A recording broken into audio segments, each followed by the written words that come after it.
Бишкекте электрондук коммерция борбору ачылды. Аны Кыргыз почтасы ишканасы башкы кеңсесинде 27 февралда ишке киргизди. Мекендештерибиздин көпчүлүгү интернет дүкөндөр аркылуу каалаган товарын сатып алууну билбейт же төлөм карталары менен төлөнгөндөн коркушат. Ушуга байланыштуу Кыргыз почтасы биринчи жолу электрондук коммерция борбору пилоттук долбоорун ишке киргизди.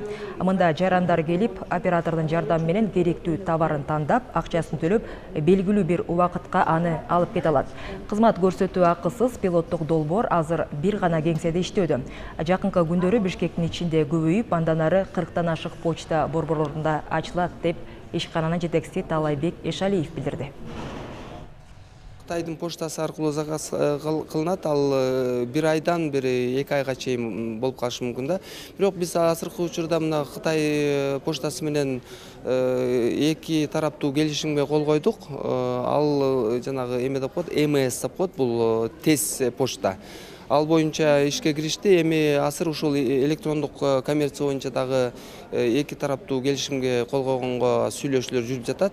Ошого кол коюлгандан кийин бул эмеси дагы срогу дагы аябай бат жеткириле турган.